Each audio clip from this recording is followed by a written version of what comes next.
Bismillahirrahmanirrahim.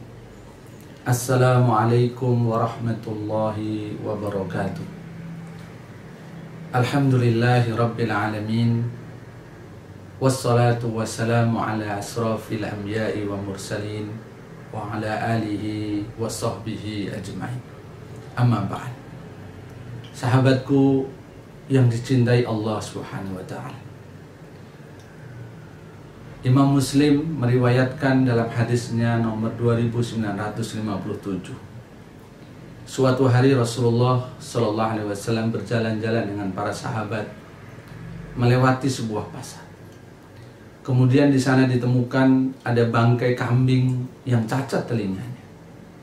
Kemudian Rasulullah sembari memegang telinga dari kambing yang cacat tersebut, Rasulullah bertanya kepada para sahabat, "Wahai sahabatku, maukah di antara kalian membeli bangkai kambing ini seharga 1 dirham?"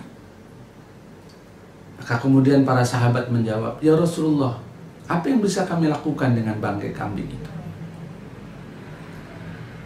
Kemudian Rasulullah bertanya lagi, "Kalau begitu, maukah kalian mengambilnya secara cuma-cuma, gratis?" Maka para sahabat kembali menjawab, "Ya Rasulullah, bahkan seandainya kambing itu masih hidup sekalipun, kami tidak akan mau mengambilnya karena cacat."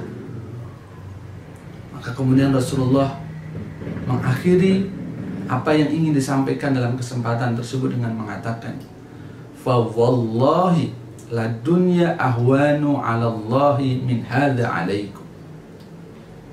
Dan sungguh demi Allah, dunia di sisi Allah itu lebih hina dibanding kalian terhadap bangkai kambing ini. Dalam hadis yang lain, Rasulullah Shallallahu Alaihi Wasallam juga menjelaskan bahwasanya nilai dunia itu tidak lebih dari nilai 1 sayap ekor nyamuk. 1 sayap saja, bukan sepasang. Kalaupun ada nilainya, dibandingkan akhirat, nilai dunia sangat kecil. Imam Muslim juga meriwayatkan dalam hadisnya, Rasulullah pernah mengambil perumpamaan perbandingan antara dunia dan akhirat adalah sebagaimana seseorang mencelupkan 1 jarinya ke lautan, kemudian mengangkat jari itu, maka dunia adalah sebagaimana air yang menempel, yang terbawa dengan jari yang tadi dicelupkan. Sedangkan akhirat adalah air yang masih tersisa di samudra. Sungguh tidak sebanding. Allah Subhanahu wa ta'ala juga menjelaskan dalam banyak ayat di dalam Al-Quran tentang bagaimana dunia di sisi Allah Subhanahu wa ta'ala. Satu di antaranya adalah firman Allah di surah Al-Hadid ayat 20. Di satu ayat ini Allah menyebut dunia sebagai la'ibun wa lahwun, senda gurau dan permainan. Kemudian di akhir ayat Allah menjelaskan dunia sebagai mata'ul ghurur, kesenangan yang palsu.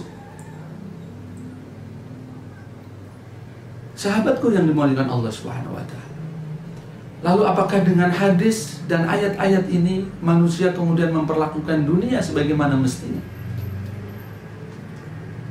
Masalahnya tidak sesederhana itu. Karena Rasulullah juga menjelaskan bagaimana dunia dari sudut pandang yang lain.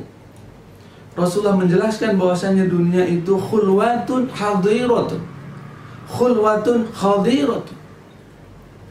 Manis dan hijau. 2 kata untuk mendeskripsikan bagaimana dunia ini sesuatu yang sangat indah dalam pandangan manusia. Lalu di manakah dunia di kita, pada diri kita, pada hati kita? Maka mungkin kita bisa mengetahuinya dengan menjawab beberapa pertanyaan. Misalnya, apa yang paling sering menyibukkan dalam hidup kita? Apa yang paling sering membuat kita sedih? Membuat kita bahagia? Atau apa yang dengannya kita rela mengorbankan apa yang paling berharga dalam hidup dan diri kita. Maka jawabannya, jika dunia adalah sesuatu yang paling sering menyibukkan kita, membuat kita sedih, membuat kita bahagia, atau dunia yang rela memaksa kita mengorbankan apa yang paling berharga bagi diri kita, maka berarti dunia melebihi dari apa yang semestinya, sebagaimana disebutkan dalam dalil dan ayat yang tadi. Mana yang kita risaukan dan mana yang kita lupakan.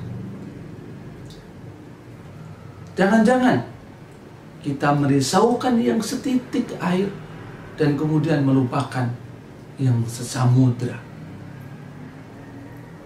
Sahabatku yang dimuliakan Allah, saya yakin kalaupun kita kemudian memperlakukan dunia seakan-akan ini adalah kampung halaman kita, padahal mestinya ini adalah hanya sebuah persinggahan, itu bukan karena kita tidak faham, tetapi karena dunia yang khulwatun khadiratun tadi yang membuat kita lupa dan lalai. Maka sudah semestinya dalam perjalanan kehidupan kita, kita punya momen-momen untuk mengingatkan kembali hakikat dunia.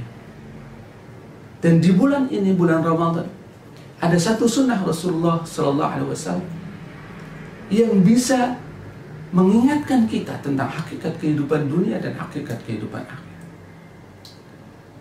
Itu adalah itikaf, di mana Rasulullah tidak pernah meninggalkannya sepanjang hidupnya. Minimal 10 hari terakhir dari Ramadan Rasulullah gunakan untuk melakukan itikaf. Bahkan di tahun terakhir kehidupannya Rasulullah melakukannya 20 hari dari bulan Ramadan. Kenapa kemudian itikaf bisa mengingatkan kita tentang hakikat dunia dan akhirat? Karena dalam 10 atau 20 hari itu kita berdiam diri di masjid, menyibukkan diri dengan aktivitas-aktivitas amaliyah, ibadah. Apakah itu sholat, apakah itu tilawah, apakah itu berzikir, apakah itu mengikuti kajian, dan menjaga jarak untuk sementara dengan hiruk pikuk dunia yang mungkin dalam setahun 300 sekian puluh harinya kita disibukkan dengan itu. Maka dengan berdiam diri, merenung, mentadaburi ayat Allah,